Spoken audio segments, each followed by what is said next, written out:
اعوذ باللہ من الشیطان الرجیم، بسم اللہ الرحمن الرحیم۔ سامعین کرام، آج 10 محرم الحرام ہے۔ حضرت امام حسین اور ان کے خانوادے کی شہادت کا دن ہے، جو پورے عالم اسلام میں سوگ اور درد مندی کے ساتھ منایا جاتا ہے۔ ہمیں تھوڑا سا اس پس منظر میں جانا پڑے گا کہ امام حسین رضی اللہ تعالیٰ عنہ کی شخصیت کیا تھی، اور انہوں نے اتنی بڑی قربانی دی کہ انسانی تاریخ اس کی مثال پیش کرنے سے قاصر ہے۔ حضرت امام حسین رضی اللہ تعالیٰ عنہ حضرت فاطمہ الزہرا اور حضرت علی رضی اللہ تعالیٰ عنہ ان کے فرزند ارجمند تھے، نبی محترم صلی اللہ علیہ وسلم کے نواسے تھے، اور نبی کریم صلی اللہ علیہ وسلم کی گود میں آپ نے تربیت پائی تھی، اور نبی کریم صلی اللہ علیہ وسلم آپ سے بے پناہ محبت کرتے تھے۔ آپ سے محبت کا یہ عالم تھا کہ آپ کبھی سفر پہ جاتے تو سب سے آخر میں حضرت فاطمہ کے گھر سے ہو کے جاتے، جب پلٹتے تو سب سے پہلے حضرت فاطمہ کے گھر آتے اور فرماتے کہ میرے گلدستے کدھر ہیں؟ حسن اور حسین، انہیں پھول قرار دیتے اور کہتے کہ ان کو بلاؤ، ان سے ملتے۔ پھر اسی طرح سے حضرت حسن رضی اللہ تعالیٰ عنہ کے بارے میں حضرت حسن اور حسین دونوں کے بارے میں فرمایا کرتے تھے کہ جو اس سے محبت کرتا ہے اللہ اس سے محبت کرے۔ نبی کریم صلی اللہ علیہ وسلم کے وصال مبارک کے وقت حضرت حسین رضی اللہ تعالیٰ عنہ کی عمر 6 سال تھی، لیکن آپ نے جو جوانی کا زمانہ ہے وہ مدینہ المنورہ میں گزارا۔ اب آپ ذرا امیجن کیجئے کہ یہ وہ مدینہ منورہ ہے جو دنیا کا سب سے بہترین معاشرہ ہے، پوری کائنات میں وہ مدینہ منورہ کا معاشرہ ہے، جہاں آپ کے تربیت یافتہ صحابہ موجود ہیں، جہاں مسجد نبی موجود ہے، جہاں روضہ عطر موجود ہے، جہاں جید صحابہ جنہوں نے آپ صلی اللہ علیہ وسلم سے براہ راست تربیت حاصل کی وہ وہاں موجود ہیں۔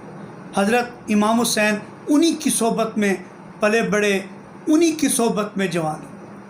اس لیے حضرت امام حسین رضی اللہ تعالیٰ عنہ جو تھے، ان کے سامنے دین کی معنویت، دین کا تصور، دین کی افاقیت، دین کا صحیح مفہوم، خلافت کا تصور، حکومت کا تصور، سیاست کا تصور، عدالت کا تصور، معاشرت کا تصور، یہ بالکل واضح تھا، اس میں کوئی بہان نہیں تھا۔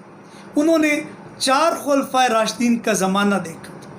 پھر دیکھیے نبی کریم صلی اللہ علیہ وسلم کے جو چچا زاد بھائی حضرت علی، جو بچوں میں سب سے پہلے اسلام لاتے ہیں، وہ حکمت اور دانائی کے اعلیٰ مقام پر فائز ہیں کہ اللہ کے نبی انہیں علم کا دروازہ کہتے ہیں، اور حضرت فاطمہ آپ کی صاحبزادی، آپ کی پروردہ ہیں، اور حضرت علی حسن اور حسین رضی اللہ تعالیٰ عنہ کی تربیت کرتے ہیں، انہیں وصیتیں کرتے ہیں، انہیں نصیحتیں کرتے ہیں، ان کی تربیت کرتے ہیں، انہیں حق بات کے لیے تیار کرتے ہیں، انہیں حق پر قائم رہنے کا درس دیتے ہیں، انہیں حق کے لیے ہر طرح کی قربانی کے لیے تیار کرتے ہیں۔ تو جو حکمت، دانائی، فہم، شعور، ذکاوت حضرت علی رضی اللہ تعالیٰ عنہ کے پاس تھی، بلا شبہ وہ خداداد صلاحیت۔ اس پر مزید یہ کہ آپ بہادر تھے۔ میں اگر جنگوں کا ذکر کرنا شروع کر دوں، غزوہ بدر سے غزوہ خیبر تک، تو ایک پوری تفصیل ہے جس میں حضرت علی پوری بہادری اور جرأت کے ساتھ کفار مکہ کو اور دیگر مشرکین کو اور دیگر یہودیوں کو آپ شکست فاس سے دوچار کرتے ہیں۔ حضرت امام حسین، آپ حضرت علی کے صاحبزادے، نبی محترم صلی اللہ علیہ وسلم کے نواسے، فاطمہ الزہرا کے لال، جب مدینہ المنورہ میں موجود ہیں، اور معاملہ کیا ہوتا ہے کہ یزید کو نامزد کر دیا جاتا ہے بطور خلیفہ کے۔ اب ظاہر ہے یہ اتنا بڑا فیصلہ تھا جو انہیں قبول نہیں ہوتا۔ حضرت امام حسین مدینہ المنورہ میں 4 خلفاء راشدین کی نامزدگی دیکھ چکے تھے، اور وہ نامزدگی نبی کریم صلی اللہ علیہ وسلم کی تعلیمات کے عین مطابق تھی، لیکن یزید کی جو نامزدگی ہوئی وہ اس سے بالکل مختلف تھی۔ حضرت امام حسین جیسا زیرک، دانا، متقی، دلیر، بہادر، منصف حضرت علی کے صاحبزادے ان کو یہ نامزدگی پسند نہیں۔ چنانچہ آپ نے پہلے تو کچھ عرصہ مدینے میں قیام کیا، پھر مکہ تشریف لے گئے۔ یزید کا نامزد ہونا بظاہر معمولی واقعہ ہے، لیکن اس کے جو غیر معمولی اثرات تھے اور آنے والے وقتوں میں جو اسلام کو بطور دین کے، اسلام کو بطور سسٹم کے، اسلام کو بطور خلافت کے، اسلام کو بطور انسٹیٹیوشن کے جو نقصان پہنچ سکتا تھا، حضرت امام حسین علیہ السلام نے اس کا ادراک کر لیا اور انہیں اندازہ ہو گیا کہ یہ معاملہ یہاں نہیں رکے گا، یہ آگے بڑھتا جائے گا۔ چنانچہ آپ مدینے سے مکہ چلے گئے، وہاں بھی آپ کو چین نہیں لینے دیا گیا۔ اسی اثناء میں پھر کوفہ والوں نے آپ کو خط لکھے اور دعوت دی کہ آپ تشریف لائیں تاکہ اس معاملے کو سلجھایا جائے۔ حضرت امام حسین نے اس معاملے کی نزاکت کو جانچنے کے لیے اپنے چچا زاد حضرت عقیل بن مسلم کو بھیجا۔ وہ وہاں تشریف لے گئے تو وہاں تو معاملات بالکل مختلف تھے اور انہیں شہید کر دیا گیا۔ یہ ایک دلسوز واقعہ تھا۔ اب حضرت امام حسین نے خود کوفہ جانے کے لیے تیاری کی، مدینے سے اپنے اہل و عیال کو ساتھ لیا اور کوفے کا سفر کیا۔ آج ہم اگر یہ تصور کریں کہ اس وقت یہ سفر کتنا دشوار گزار ہوگا، جبکہ سواریاں میسر نہیں تھیں، زیادہ راہ بھی کم تھا، اہل خانہ ساتھ تھے، یہ سارا معاملہ ایک مشکل تھا۔ اب آپ جب کوفہ کی طرف تشریف لے جانے لگے تو اس وقت جید صحابہ مکہ میں بھی موجود تھے، مدینہ بھی موجود تھے۔ انہوں نے حضرت امام حسین رضی اللہ تعالیٰ عنہ کو روکا اور انہیں آنے والے خطرات سے آگاہ کیا، لیکن حضرت امام حسین حق بات پر ڈٹ جانے والے تھے۔ وہ نبی کریم صلی اللہ علیہ وسلم کے نواسے تھے اور نبی کریم صلی اللہ علیہ وسلم کے دین کی حقانیت اور سچائی کو زندہ رکھنا چاہتے تھے اور اس کو اسی روح کے مطابق زندہ رکھنا چاہتے تھے جیسے نبی کریم صلی اللہ علیہ وسلم نے کیا۔ چنانچہ آپ چل پڑے، کوفہ کی طرف چلے گئے۔ ابن زیاد اس کا ایک نمائندہ عمر بن سعد، اس نے آپ کو روکا، آپ رکے اور اس نے کہا کہ آپ آگے نہ جائیں۔ آپ نے کہا میری 3 شرائط ہیں، ان میں سے قبول کر لو۔ ایک تو یہ کہ جہاں سے آیا ہوں مجھے وہاں پلٹنے دو، دوسرا مجھے سرحد کی طرف جانے دو، میں جہاد کروں گا اور اللہ کی راہ میں شہید ہو جاؤں گا، اور تیسرا میں یزید سے براہ راست جا کے مذاکرات کرتا ہوں، اسے سمجھاتا ہوں اسلام کی جو واضح تعلیمات ہیں، جو طرز خلافت ہے، جو انداز حکمرانی ہے، جو خلیفہ کے انتخاب کا طریقہ ہے، میں اس پہ واضح کرتا ہوں، ہو سکتا ہے وہ میری بات سمجھ جائے۔ لیکن عمر بن سعد نے جب یہ پیغام ابن زیاد جو کوفہ کا گورنر تھا اس کو پہنچایا، اس نے ان تمام شرائط کو ماننے سے انکار کر دیا۔ اب حضرت امام حسین کے پاس سوائے جہاد کے، سوائے جان قربان کرنے کے، سوائے باطل سے ٹکرانے کے، سوائے یزیدیت کے ساتھ ٹکر لینے سے اور کوئی آپشن موجود ہی نہیں تھا۔ مولانا محمد علی جوہر جو کہتے ہیں نا کہ قتل حسین اصل میں مرگ یزید ہے، اسلام زندہ ہوتا ہے ہر کربلا کے بعد۔ یہاں یزیدیت استارہ ہے ظلم کا، جبر کا، استارہ ہے جبر کا، ظلم کا، ہٹ درمی کا، اور کربلا استارہ ہے حق کی فتح کا، حق کی قربانی کا، حق کے لیے جان قربان کرنے کا، اور یہاں تک کہ خاندان سمیت جان قربان کرنے کا استارہ ہے۔ تو حضرت امام حسین رضی اللہ تعالیٰ عنہ جو تھے، انہوں نے جب یہ 3 شرائط مسترد کر دی گئیں تو پھر آپ مقابلے کے لیے تیار ہو گئے۔ ادھر آپ دیکھیے بچے ہیں، عورتیں ہیں، چند نوجوان ہیں، اور ادھر ہزاروں کی تعداد میں لشکر موجود ہے۔ اب یزید کے آنے سے بظاہر وہ ایک شخص تھا، ایک فرد تھا، اس کے آنے سے بظاہر تو بہت بڑا بگاڑ پیدا نہیں ہو سکتا تھا، لیکن جو ایک مائنڈ سیٹ تھا جسے میں نے یزیدیت کہا، جسے میں نے استعارہ کہا، وہ جو یزیدیت تھی، وہ جو مائنڈ سیٹ تھا، وہ یقینی طور پہ اتنا بڑا بگاڑ پیدا کر سکتا تھا اور کیا، اور یہ آج تک وہ سلسلہ چل رہا ہے۔ یہ یزیدیت آج تک ہے، آج بھی خلافت اور یزیدیت باہم برسر پیکار ہیں، اور حضرت امام حسین نے اس کا ادراک کر لیا، انہیں اندازہ ہو گیا کہ معاملہ بہت بگڑ گیا۔ یزید کے آنے سے کیا ہوا؟ نمبر 1، سب سے پہلی بات تو یہ کہ نبی کریم صلی اللہ علیہ وسلم کے تربیت یافتہ صحابہ کا جو 40 سال کا جو نظام حکومت تھا، وہ خلافت سے ملوکیت کی طرف چل پڑا۔ یعنی وہ جو گاڑی بالکل عدل و انصاف کے ساتھ، امن کے ساتھ، مساوات کے ساتھ چل رہی تھی، وہ ظلم کے راستے پر چلنا شروع ہو گئی، خلافت ملوکیت میں بدل گئی۔ دوسرا نقصان کیا ہوا؟ انسانی بادشاہت کا آغاز ہو گیا۔ یعنی وہ جو یزید یا اس مائنڈ سیٹ کے جتنے بھی لوگ آج بھی اگر ہیں تو وہ کیا ہیں؟ وہ اپنے آپ کو بادشاہ کہتے ہیں، اپنے آپ کو خلیفہ نہیں کہتے۔ اور وہ بادشاہ کہنے کے نقصانات کیا ہیں؟ وہ اپنے آپ کو خدا کے سامنے جواب دہ نہیں سمجھتے، وہ اپنے آپ کو رعایا کے سامنے جواب نہیں سمجھتے، وہ اپنے دل میں خدا کا کوئی خوف اور ڈر بالکل نہیں رکھتے، تقویٰ سے ان کا کوئی تعلق نہیں۔ پہلا بگاڑ خلافت سے ملوکیت، دوسرا انسانی بادشاہت کا آغاز، تیسرا عمل بالمعروف اور نہی عن المنکر کا خاتمہ۔ کیوں؟ اللہ ہمیں حکم دیتا ہے کیا؟ نیکی کرنے والے کے ساتھ تعاون کرو اور برائی کرنے والے کے ساتھ تعاون نہ کرو۔ اللہ کے نبی کی ایک بڑی خوبصورت حدیث ہے، آپ نے فرمایا کہ صحابہ کرام کو کہ ظالم کی مدد کرو اور مظلوم کی بھی۔ صحابہ نے کہا کہ نبی محترم مظلوم کی مدد تو سمجھ میں آتی ہے، یہ ظالم کی مدد کیسے کریں؟ آپ نے کہا اس کو ظلم سے روک کے کرو۔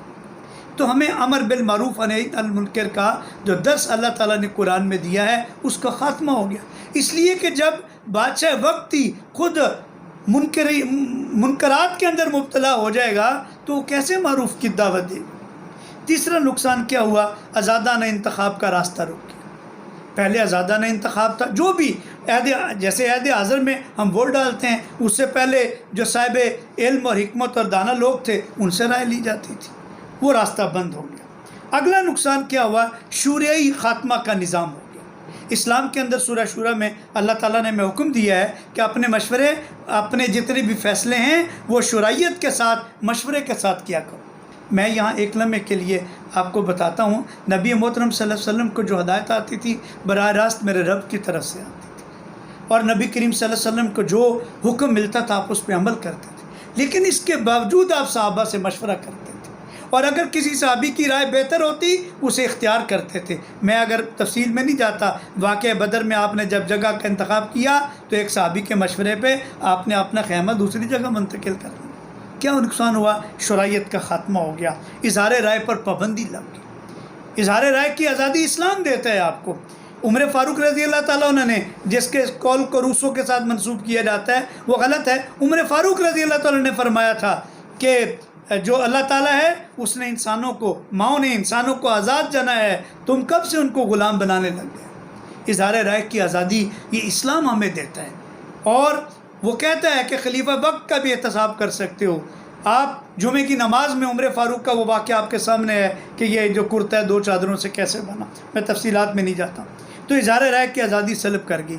دوسرا، خدا اور خلق خدا کا کوئی خوف نہ رہا، یعنی یہ تصور ہی نہ رہا کہ میں یہ خلق خدا جو ہے یہ خلق خدا ہے، میں اس کا بادشاہ ہوں، میں اس کے سامنے جواب دہ ہوں، اور میں صرف خلق خدا کے سامنے نہیں خدا کے سامنے بھی جواب دوں۔ یہ تصور جب ختم ہو جاتا ہے پھر آپ جو مرضی کرتے رہے۔ اور خاندانی بنو امیہ کے جتنے بھی خلفاء وہ گزرے ہیں بادشاہ، انہوں نے یہی کچھ کیا۔ عمر فاروق رضی اللہ تعالیٰ عنہ ایک دفعہ باہر جا رہے تھے، مدینے سے باہر، کہ خاتون، بوڑھی خاتون تھی، وہ کھانا وانا بنا رہی تھی، تو آپ نے پوچھا یہ ہنڈیا، تو اس نے ہنڈیا رکھی ہوئی تھی، چولہے پر پتھر ڈالے تھے، پوچھا یہ چولہے پہ ہنڈیا رکھی ہے، پتھر ڈالے اور بچے رو رہے ہیں، جلدی کرو۔ اس نے کہا یہ بچوں کو بہلانے کے لیے کر رہی ہوں، میں نے تو اس میں پتھر ڈالے ہوئے ہیں، سبزی نہیں ڈالی۔ انہوں نے کہا کہ تم نے خلیفہ وقت کو بتایا نہیں کہ میرے پاس کھانے کو کچھ نہیں۔ بوڑھی کہنے لگی وہ کیسا خلیفہ وقت ہے جس کو اپنی رعایا کا پتہ نہیں۔ تو آپ فوری طور پہ پریشان ہوئے اور گئے اور بیت المال سے سامان لے کے آئے اور اپنے کندھے پہ رکھا۔ غلام نے اٹھانا چاہا، کہا عمر جواب دے اس کے لیے، تو وہ جو جواب دہی کا تصور ہے وہ ختم ہو گیا۔ پھر اسی طرح سے بیت المال کو ذاتی ملکیت سمجھا جانے لگا، اور بیت المال کے جو استعمال میں جو تصرف تھا وہ اپنے استعمال میں آ گیا، جیسا چاہا اس کو استعمال کر لیا۔ قانون کی حکومت نہ رہی، یعنی قانون طاقت نہ رہا، طاقت قانون بن گئی۔ اور ملوکیت میں یہی ہوتا ہے کہ قانون طاقت نہیں ہوتا، طاقت قانون بن جاتی ہے۔ اس کا نقصان کیا ہوتا ہے؟ جو صاحب امر لوگ ہوتے ہیں، جو مقتدر لوگ ہوتے ہیں، جو ایلیٹ کلاس ہوتی ہے، وہ پھر کبھی قانون کی گرفت میں نہیں آتے۔ وہ جو کم تر لوگ ہوتے ہیں، غریب لوگ ہوتے ہیں، بے بس، لاچار، مجبور، وہ لوگ قانون کی گرفت میں آ جاتے ہیں۔ پھر وہاں دو طبقے پیدا ہو جاتے ہیں، اور بڑوں کے لیے قانون الگ ہوتا ہے، چھوٹوں کے لیے الگ ہوتا ہے۔ اس کے ساتھ ہی پھر وہ جو حقوق اور مراتب تھے ان کے امتیازات بھی ختم ہو گئے، یعنی نئے لوگوں کو نوازا جانے لگا، اے لوگ جو تھے وہ پس منظر میں چلے گئے، جو عزیز و اقربا تھے ان کو جاگیریں عطا ہونا شروع ہو گئیں، مال و دولت عطا ہونا شروع ہو گیا، اور باقیوں کے لیے جو اصل حقوق تھے وہ بھی ان سے چھین لیے۔ اور اس کے ساتھ ساتھ یہ جو بگاڑ تھا یہ بہت بڑھ گیا تھا۔ حضرت امام حسین نے یہ اتنی بڑی قربانی کربلا کے میدان میں کیوں دی؟ یہ وہ جتنے میں نے اسباب گنوائے ہیں ان کے آگے بد باندھنے کے لیے تھی۔ ان کو یہ کامل یقین تھا، ان کی بصیرت یقیناً یہ دیکھ رہی تھی کہ آنے والے وقتوں میں اسلامی ریاست کے اندر کیا کیا بگاڑ پیدا ہو سکتے ہیں، اور اسلامی حکومت کون سا رنگ ڈھنگ اختیار کر سکتی ہے۔ اور جب اس طرح کے معاملات ہوتے ہیں تو پھر نہ عدل ہوتا ہے، نہ مساوات ہوتی ہے، نہ امن ہوتا ہے، نہ بھلائی کی تلقین کی جاتی ہے، نہ غریبوں کے حقوق محفوظ ہوتے ہیں، نہ رعایا کا خیال رکھا جاتا ہے، نہ نیکی کا درس دیا جاتا ہے، نہ تقویٰ ہوتا ہے، بالکل نہیں ہوتا۔ اور میں اگر چھوٹا سا ایک مجھے بات یاد آ گئی خاندان بنو امیہ کے حوالے سے، عمر بن عبدالعزیز کا زمانہ صرف 2.5 سال کا ہے، اس سے زیادہ نہیں ہے۔ یعنی عمر بن عبدالعزیز سے پہلے لوگوں کی جو گفتگو ہوتی تھی وہ یہ ہوتی تھی کہ تم نے آج کتنے گھر خریدے، کتنی دولت خریدی، کتنا مال اکٹھا کیا۔ اور عمر بن عبدالعزیز جب آتے ہیں مسند پہ وہ آتے ہیں تو اس وقت لوگ یہ پوچھتے ہیں کہ تم نے کتنی خیرات کی، کتنے نفل پڑھے، کتنی نیکیاں کی۔ بہرحال میں اپنی بات کو ختم کرتا ہوں۔ حضرت امام حسین رضی اللہ تعالیٰ عنہ کا کردار ہمارے سامنے، اس کردار سے جو روشنی ہمیں ملتی ہے وہ یہ، ایک تو ہم دین کا صحیح فہم حاصل کریں، نمبر 2 اقامت دین کے لیے کوشش کریں، دین کو قائم کرنے کی کوشش کریں، دین کو قائم کرنے کی کوشش کریں، دین کو قائم کرنے کی کوشش کریں۔ تیسرا علم حاصل کریں، چوتھا جد و جہد کریں، پانچواں نیک لوگوں کا ساتھ دیں، چھٹا باطل کے سامنے ڈٹ جائیں، آٹھواں اسلام کی جو صحیح تعلیمات ہے اس کے مطابق اپنے حکمرانوں کا چناؤ کریں، نوواں جد و جہد کریں، 10واں ہمیں اگر اپنی جان کی، مال کی قربانی دینی پڑے تو ہم ذہنی طور پہ تیار رہیں۔ اگلی بات، اپنے کردار کو مضبوط رکھیں، اپنی سوچ کو وسیع رکھیں، قرآن کا، حدیث کا، سیرت کا فہم حاصل کریں، اور سب سے اہم بات جو ہماری اسلامی تاریخ ہے، خلفائے راشدین کا جو زمانہ ہے اس سے بصیرت حاصل کریں۔ اگر ہم ایسا کریں گے تو ہمارے لیے راہیں کھلی ہیں، ہمارے لیے امکانات موجود ہیں، ہمارے لیے راہ راست پہ چلنا کوئی دشوار نہیں ہے، ہمارے لیے صحیح اور غلط کا فیصلہ کرنا نہایت آسان۔ میں یہاں جہانیہ اسٹوڈنٹ ایسوسیشن جہانیہ ان کا بہت شکر گزار ہوں کہ آج اس اہم موقع پہ انہوں نے مجھے اس موضوع پر بولنے کے لیے دعوت دی۔ جہانیہ اسٹوڈنٹ ایسوسیشن جن کامران جاوید صاحب جس کے صدر ہیں، ایک بہت پیاری تنظیم ہے، پیاری اس طرح کہ جب آج کے عہد میں نوجوان مثبت کام کرتے ہیں، مثبت سوچ رکھتے ہیں، مثبت عمل کرتے ہیں، اور اپنے جیسے نوجوانوں کو بھی ساتھ ملاتے ہیں، تنظیم کے دائرے میں لے کے آتے ہیں اور انہیں علم کی طرف راغب کرتے ہیں۔ اگر وہ علم کے معاملے میں کوئی مشکلات محسوس کریں، مالی طور پہ ان کی مالی مدد بھی کرتے ہیں، ان کی فکری رہنمائی بھی کرتے ہیں، اور اگر کوئی وبا آ جائے، جیسے پچھلے دنوں عالمی وبا کرونا آئی، اس میں وہ لوگوں کو، وہ جو بے بس ہیں، لاچار ہیں، مجبور ہیں، سفید پوش ہیں، ہاتھ نہیں پھیلاتے، ان کے گھروں میں دستک دے کے راشن پہنچاتے ہیں۔ اور اسی طرح سے کرونا وائرس میں جن لوگوں نے، جن انسٹیٹیوشنز نے، اداروں نے، صحافیوں نے، اساتذہ نے، انتظامیہ نے، طلباء نے جنہوں نے کردار ادا کیا، ان کی حوصلہ افزائی بھی کرتے ہیں۔ میں ان کے لیے دعا گو ہوں، اللہ تعالیٰ ان کے کام میں برکت ڈالے، اللہ انہیں اس مشن میں کامیاب اور کامران کرے، اللہ تعالیٰ ان کی سوچ کے اندر وسعت پیدا کرے۔ اور میری سب سے بڑی خواہش ہے، وہ یہ کہ نوجوان، ہمارے نوجوان دین کے فروعی مسائل میں نہ الجھیں، تفرقہ بازی میں نہ پڑیں، دین کا صحیح فہم حاصل کریں۔ ہمارا المیہ یہ ہے، حضرت امام حسین رضی اللہ تعالیٰ عنہ کا جو درس ہے، جو انہوں نے اپنی اور اپنے خانوادے کی جان قربان کر کے دیا، وہ درس ہم پس پش ڈال چکے ہیں، اور اس میں سے جو چیز ہم نے دستیاب کی ہے، خود کریٹ کی ہے وہ ہمیں وہ راہ راست پہ شاید نہ لے جا سکے یا امام حسین کے اسوہ سے ہمیں آشنا نہ کر سکے۔ تو آپ اپنے آپ کو وسعت نظر اختیار کیجئے اور حضرت امام حسین کی سیرت سے روشنی لیجئے۔ آپ کا بہت شکریہ۔